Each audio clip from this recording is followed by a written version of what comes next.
My husband left me waiting for 3 hours at a fancy restaurant on our anniversary. When he finally showed up with his friends, he smirked. See? I told you she'd still be here, waiting like a faithful dog. They all laughed. I smiled, ordered another drink, then slipped out. His 78 missed calls began when he realized I'd booked a first-class flight to Paris, with his credit card. I checked my watch again. 8:47 p.m. 3 hours and 17 minutes of sitting alone at this table, nursing the same glass of wine that had long since gone warm. The waitstaff's pitying glances had evolved from professional concern to something worse. Genuine sympathy. Would you like another breadbasket, Mrs. Collins? The server, Kevin, approached with carefully crafted cheerfulness. This was his fourth time asking if I needed anything, each visit growing increasingly uncomfortable for us both. No thank you. I'm sure my husband will be here any minute. The words fell from my lips automatically, the same script I'd recited all evening. My fingers smoothed the front of my navy blue dress, the one I'd spent 2 hours choosing this morning. Mark had once said blue made me look almost elegant, which was as close to a compliment as I'd gotten in years. My phone buzzed again. I expected another text from Mark with another excuse, but instead it was Lisa, my college roommate. How's the anniversary dinner going? 15 years. That's something to celebrate. I set the phone face down without responding. What would I say? Still sitting alone while strangers watch me like I'm a tragic exhibit? The reservation had been for 5:30 p.m. Bistro Nouveau wasn't the fanciest place in town, but for me, it was special. Located in a renovated brick building downtown, it offered just enough sophistication to feel like a genuine celebration without the pretentiousness Mark typically preferred for business dinners. Before we continue this journey of self-discovery and reclamation, I want to take a moment to connect with you. If you've ever felt undervalued or overlooked in your relationships, know that you're not alone. Stories like Julia's remind us that it's never too late to recognize your worth. If these narratives of empowerment resonate with you, consider subscribing. It's completely free and helps us build a community where everyone's value is recognized. Now, let's return to Julia's moment of awakening. I'd spent an hour getting ready. The carefully applied makeup. The new lipstick that had cost more than I'd typically allow myself. The small pearl earrings that had been my grandmother's. All for a husband who couldn't be bothered to show up. My mind drifted back to 15 years ago, to the woman I used to be. Julia Hayes, recent culinary school graduate with 3 job offers and plans to eventually open her own restaurant. That Julia had dreams, ambition, and most importantly, a sense of self-worth. Before I became Julia Collins, dedicated wife of rising attorney Mark Collins. It's only temporary, Mark had said when he got the offer from the law firm in Pittsburgh. 2 years max, then we can move back and you can pursue your cooking. 2 years became 5 and Pittsburgh became Minneapolis, then Denver. Each move presented as the last stepping stone before my turn would come. I remembered packing up my professional knives before each move, keeping them oiled and ready for the day I'd use them for more than preparing dinner parties to impress Mark's colleagues. Eventually I'd stopped unpacking them completely. My phone buzzed again. Mark, finally. Traffic is insane. Be there soon. I glanced outside at the nearly empty street. The same excuse he'd texted an hour ago. I typed back, should I order for you? His response came quickly. Don't. Wait for me. A command, not a request. I flagged down Kevin again. Could I have some water, please? I requested, my voice tight with embarrassment. Of course. He hesitated, then added with genuine kindness, our kitchen closes at 10. Just so you know. I nodded, feeling my cheeks flush. It was now or never. I should leave. Any self-respecting woman would have walked out 2 hours ago. But 15 years of accommodating Mark's schedule, his needs, his career had worn down that instinct to a dull nub. Through the restaurant window I watched a young couple walk by, arms linked, laughing at some private joke. I tried to remember the last time Mark and I had laughed together. Not the performative chuckles at his firm's functions, but genuine laughter. Nothing came to mind. The couple disappeared from view, and I was left staring at my reflection in the darkened window. I barely recognized myself. My phone rang. Mark again. Hello. I answered, trying to keep the hurt from my voice. Julia got held up at the office. Johnson case is a mess. His voice had the clipped, distracted tone I knew all too well. Another 30 minutes, tops. The kitchen closes at 10, I said softly. I've been here since 5:30, Mark. A sigh on the other end. You're making this about you again. This case could make partner for me. It's our anniversary, I reminded him. I know what day it is, Julia, he snapped. Why do you think I made the reservation? A reservation he'd asked me to make 3 days ago, though he'd take credit for it now. I swallowed the correction. Just wait. I'll be there. He hung up without saying goodbye. An older couple at a nearby table was paying their bill. They'd arrived an hour after me, enjoyed a full meal together, and were now leaving. The woman caught my eye and gave me a small smile, another look of pity to add to my collection. I pulled out my compact mirror, checking my appearance. The careful makeup was still intact, but my eyes showed the strain of maintaining the facade. When had I become this person? This doormat? This faithful dog always waiting? Kevin approached again, this time with the manager, a woman in her 50s with kind eyes. Mrs. Collins, the manager began gently, we're approaching our kitchen closure. Would you like to order something? We can prepare it quickly. The humiliation burned in my chest. My husband is on his way. Just another 30 minutes. She nodded, but the look she exchanged with Kevin said it all. They'd seen this before. Women waiting for men who might never arrive, making excuses for them, shrinking themselves. I took a long sip of water, remembering the day I'd turned down the sous chef position at Bellini's in Chicago to help Mark prepare for the bar exam. Once I'm established, you can cook wherever you want, he'd promised. A promise that evaporated like morning dew once he passed. The restaurant had emptied considerably. Only 3 other tables remained occupied. My phone buzzed with another text from Lisa. Everything okay? I looked around at the vacant chairs, the table set for 2 with one setting untouched, and the truth hit me with sudden clarity. Nothing about this was okay. Nothing about the last 15 years had been okay. I checked my watch one final time. 9:21 p.m. 3 hours and 51 minutes of waiting. And for what? The restaurant door swung open, sending a cool draft across my bare shoulders. Mark's voice carried first, that confident baritone that commanded courtrooms and dinner parties alike. Then came the laughter, multiple voices, not just his. My stomach dropped. Mark strode in, not alone but flanked by 3 people I recognized immediately. Daniel from corporate law, Rebecca from litigation, and Thomas, a senior partner. All still in their office attire, not a hint of rush or concern on their faces. They'd never been stuck in traffic. They'd never been coming from the office. They'd been at Maxwell's bar, the attorney hangout 2 blocks away. Kevin, my faithful server, shot me a look of confusion as Mark approached with his entourage.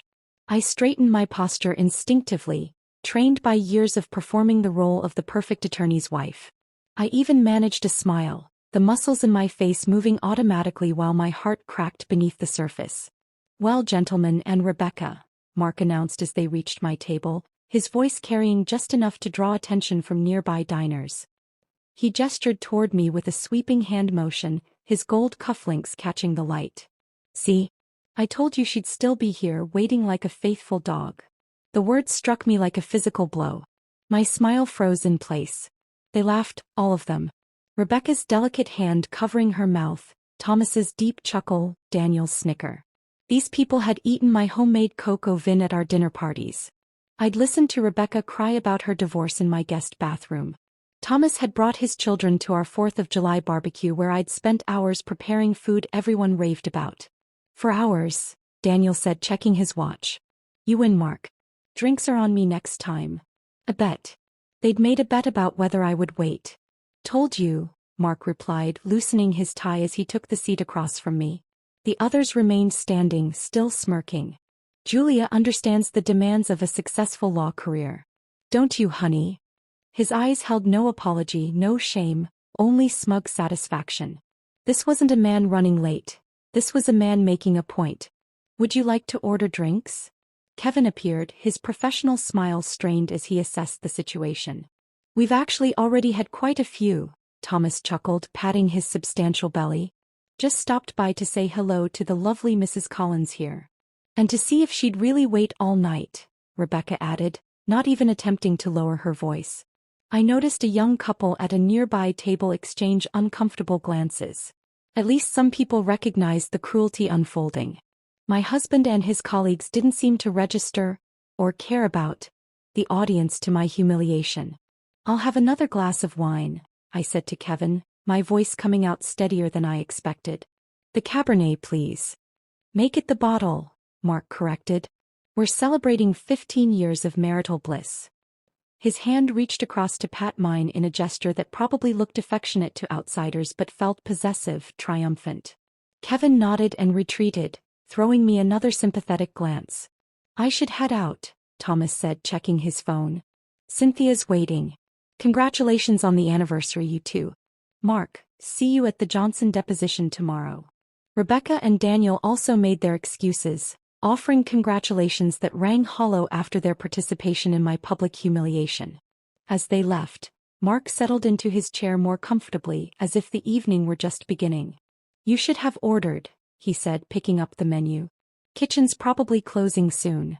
"Why did you do that?" I asked quietly. "Do what?" His eyes didn't leave the menu. "Bring your colleagues here. Make a bet about whether I'd wait." He looked up then, mild annoyance crossing his features. "It was just a joke, Julia. Don't be so sensitive. Besides, it's good for them to see what a supportive wife I have. Thomas's wife would have left after 30 minutes.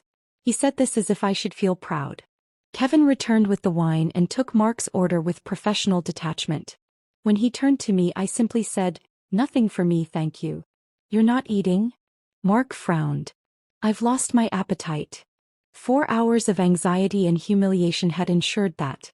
"Suit yourself." He shrugged, turning his attention to his phone. I watched him, this man I'd given 15 years to, and felt something shift inside me. The restaurant's ambient noise seemed to fade as clarity washed over me. I wasn't angry, I was awake.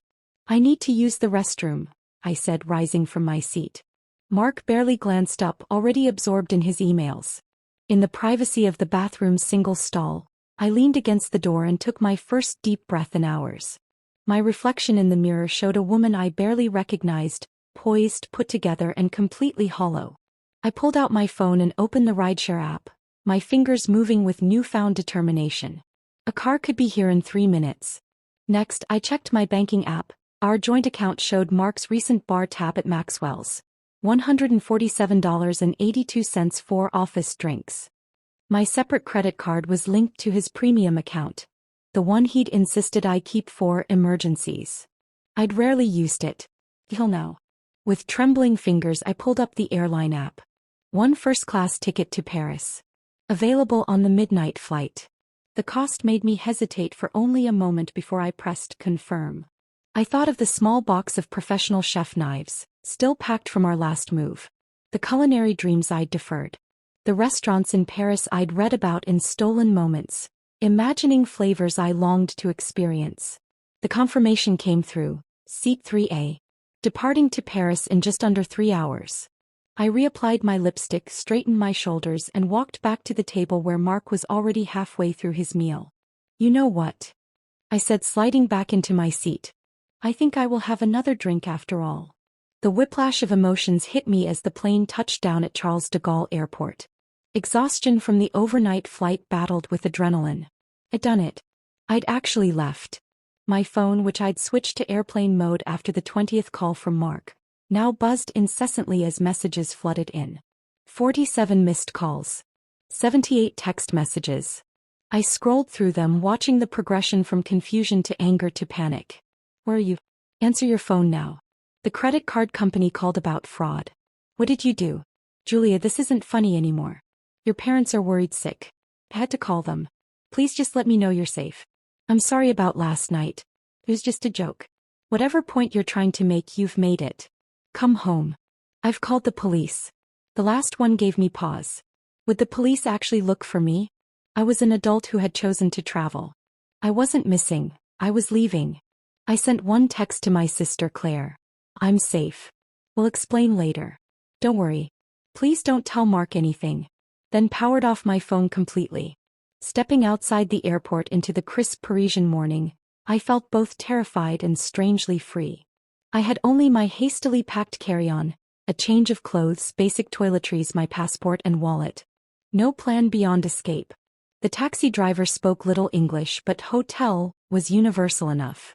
Somewhere not too expensive, I added, unsure if he understood. Near good food. He nodded and pulled away from the curb. Through the window, Paris unfolded. Not the postcard version, but the real, breathing city waking up for the day.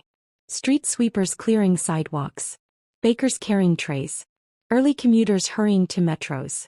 We arrived at a narrow street in what I'd later learn was the 11th arrondissement. The hotel cuisine was small, its blue awning faded but charming. Not a tourist trap, but a place where actual Parisians might recommend to visiting friends. Bonjour, I attempted at the front desk, my French pronunciation embarrassingly American. Good morning, replied the concierge in perfect English, his smile kind. Welcome to Hotel Cuisine. Do you have a reservation? I shook my head. I'm sorry, no. It was a spontaneous trip. Something in my expression must have communicated more than my words. He nodded thoughtfully. We do have a single room available. 3 nights minimum. Will that work for you, miss? Mrs. I stopped myself. Julia. Julia Hayes. My maiden name felt foreign on my tongue after 15 years. The concierge, Michael, according to his nameplate, was American, from Boston originally. He'd moved to Paris 12 years ago for love, and stayed for the food after the relationship ended. As he processed my credit card, he offered suggestions for nearby cafes and walking routes, marking them on a small map. The best place for your first proper French coffee is just around the corner, he said, circling a spot. Café Artiste. Tell Marie that Michael sent you. The room was tiny but immaculate. A single bed, small writing desk, and window overlooking a courtyard where herbs grew in organized rows. I showered away the flight, changed clothes, and ventured out before I could second-guess myself. Café Artiste was buzzing with morning activity. I ordered un café au vous plate, and took a small table by the window, watching Parisians go about their Wednesday morning. The coffee arrived, dark and perfect, alongside a tiny pastry I hadn't ordered. Compliments of the house for new faces, explained the server in accented English. I bit into the pastry, buttery layers giving way to almond cream, and nearly cried at the perfection. This was why I'd once wanted to cook professionally, to create moments like this. Julia? Julia Hayes. I turned to find a woman staring at me in disbelief. Blonde bob, sharp cheekbones, chef's pants beneath a leather jacket. Elise. I barely recognized my culinary school classmate under her newer, sophisticated appearance. Gone was the girl with wild curls and perpetually stained apron. Elise Martineau?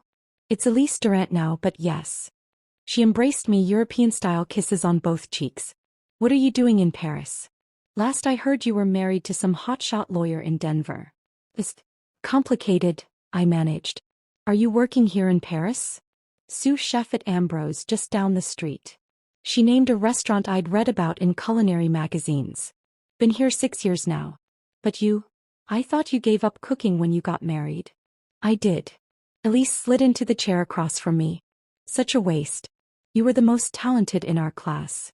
Her eyes narrowed. I never understood why you turned down that position at Rendezvous in Chicago.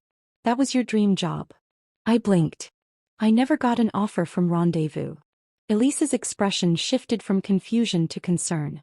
Yes, you did. Chef Martin told me himself he offered you the sous chef position. He was shocked when you declined. I never declined anything because I never got an offer. My hands tightened around my coffee cup. Chef Martin called you about me? He called several of us. He was putting together his dream team, wanted recommendations. I told him you were the best choice. He paused, studying my face. Julia, he said your husband called back to decline for you.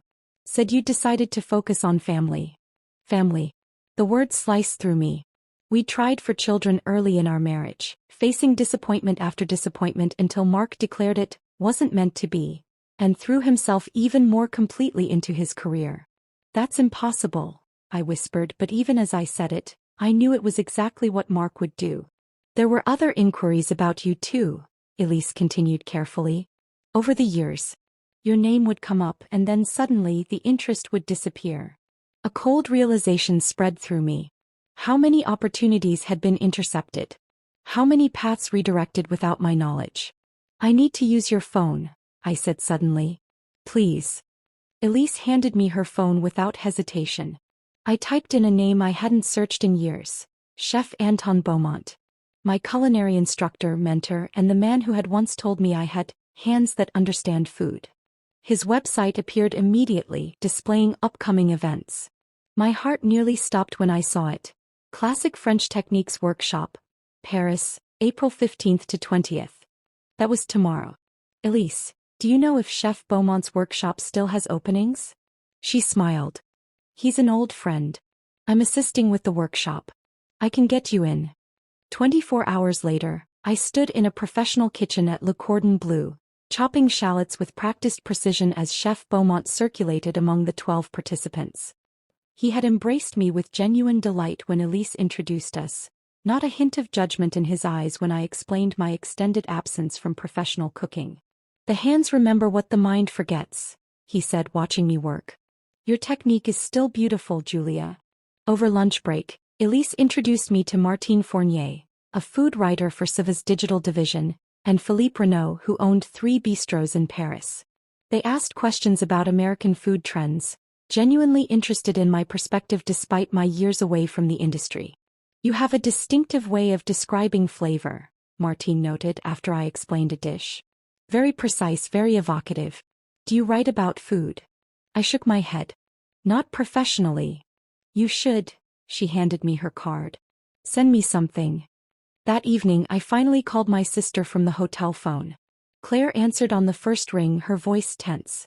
Julia? Is that you? It's me. I'm in Paris. A long pause. Paris? What happened? Mark's been calling everyone. He says you're having some kind of breakdown. Did you believe him? Another pause. No. But I didn't know what to believe. You just disappeared. I told her everything. The anniversary dinner, the humiliation, Elise's revelation about the job offers. Claire's breath caught when I mentioned Chicago. You know what's crazy? She said. We all saw it. The way he isolated you, criticized you, controlled everything. Even Mom noticed how you stopped talking about cooking after you got married. Why didn't anyone say anything? We tried, Jewel. Remember when I visited last year and suggested you take that community college cooking class? Mark spent the entire dinner explaining why it was a waste of time. After that, Mom and I talked about staging an intervention, but we were afraid you'd choose him. He had you so convinced that his way was the only way. I closed my eyes, remembering how defensive I'd been whenever anyone questioned Mark's decisions. What are you going to do now? Claire asked. I don't know. But I'm not coming back. Not yet. Good, she said firmly. Stay away until you remember who you are. The next day, Elise offered me a temporary position helping prep at the bistro where she worked. Nothing fancy, she cautioned. Mostly chopping vegetables and making basic sauces. But it's a start. It was more than a start. It was resurrection. With each precisely diced carrot and each perfectly executed sauce, I felt pieces of myself returning. The heat of the kitchen, the synchronized dance of the staff, the satisfaction of sending out beautiful food. These were the things I had surrendered. In the evenings, I started writing in a notebook Michael had given me. Not just recipes but stories about food, about Paris, about rediscovery. I created an anonymous blog, The Runaway Chef, documenting my culinary reawakening. A week into my stay, Michael knocked on my door, his expression troubled. There's a man asking about you at the front desk. American, says he's your husband. My blood froze. Mark's here. I didn't confirm you were staying here, Michael assured me. Hotel policy. But he left his number. Said to tell you your parents are very worried, and there are financial matters that need immediate attention. That night my sister called the hotel. Mark showed up at Mom and Dad's yesterday, she reported. Told them you've had some kind of psychotic break, that you've emptied accounts and maxed out credit cards. Dad almost believed him until I showed them your texts. Are they okay? They're worried but on your side. Dad said, and I quote, if she needed to go to Paris to get away from him, then she needed to go to Paris. I think he's finally seeing Mark clearly. Over the next 2 weeks I settled into a rhythm. Mornings at the bistro, afternoons exploring Paris or attending Chef Beaumont's workshops, evenings writing. I felt myself growing stronger, more certain with each passing day. Mark's attempts to contact me grew more desperate. He called the bistro twice. He messaged mutual friends asking about me. He even contacted Chef Beaumont, claiming to be supporting his wife's culinary interests. Each attempt hit emptier and emptier space as I systematically blocked every avenue of contact. I updated my blog daily, pouring my thoughts and experiences into it. Describing the perfect croissant I'd discovered at a tiny bakery. The knife skills I was relearning. The way sunlight hit the Seine in early morning. 3 weeks after my arrival, Martine Fournier appeared at the bistro during my shift. "I've been reading your blog," she said, sliding onto a bar stool. "Elise told me it was yours." My face warmed. "It's just something I've been doing for myself." "It's excellent. Your piece about the sensory memory of your grandmother's kitchen made me call my own mother." She placed her business card on the counter. "Saveur is expanding its digital presence in Europe. We need someone who understands both American and French food perspectives. Someone who can develop recipes and write about them with passion and precision." I stared at the card. "You're offering me a job?" "A 3-month contract to start. If it works out, we'll discuss something permanent." She smiled. "The editor tried your apple tart with rosemary cream when he dined here last week. He said it was the most interesting dessert he's had all year." The head chef had allowed me to create a special dessert for the weekend menu. I hadn't realized anyone important had tried it. "This isn't charity," Martine added, seeing my hesitation. "This is recognition of talent. Your husband may have derailed your career once, but he doesn't get to do it twice. Unless you let him." I picked up her card, feeling its weight in my hand. "When would you need an answer?" "Take the weekend. Call me Monday." She stood to leave, then turned back. "Julia? Whatever you decide about the job, don't stop writing. Your voice matters." Monday morning arrived with unexpected clarity. I'd spent the weekend considering Martine's offer, walking along the Seine and drafting a formal acceptance letter. As I approached the bistro for my morning shift, a familiar figure leaning against the entrance stopped me cold. "Mark." He straightened when he saw me, adjusting his tie, a power move I recognized from countless firm functions. He'd lost weight, and shadows beneath his eyes suggested sleepless nights, but his expression shifted quickly into the concerned husband persona I knew was for public consumption. "Julia," he said, voice deliberately gentle. "Thank God. I've been so worried." Several kitchen staff members glanced our way as they entered for their shifts. Mark stepped forward, arms outstretched as if for an embrace. I stepped back. "How did you find me?" My voice remained steady, surprising even myself. "Does it matter? I'm here now. We can sort this out." He reached for my arm. "Let's go somewhere private to talk." Chef Pascal appeared in the doorway. "Everything okay, Julia?" His limited English carried a protective tone. "It's fine," I assured him. "My husband was just leaving." "Actually," Mark interjected with his courtroom smile, "my wife and I need to have an important conversation. Family emergency back home." Pascal looked to me for confirmation. I shook my head slightly. "Take the day," Pascal said to me. "But the choice to return is yours." Mark waited until Pascal disappeared inside before his expression hardened. "This little vacation has gone on long enough. I've covered for you with everyone, said you needed space after a health scare. We can still fix this if you come home now." "I'm not coming home, Mark." He glanced around the street, then guided me toward a small park across the way, his hand firmly on my elbow. Once seated on a bench, his facade cracked completely. "Do you have any idea what you've done? The credit card company is investigating fraud. The firm is asking questions. Your parents think I've driven you to some kind of breakdown." His voice rose with each sentence. "And now I find you playing chef in some second-rate bistro? This is beneath you, Julia." "No," I said quietly.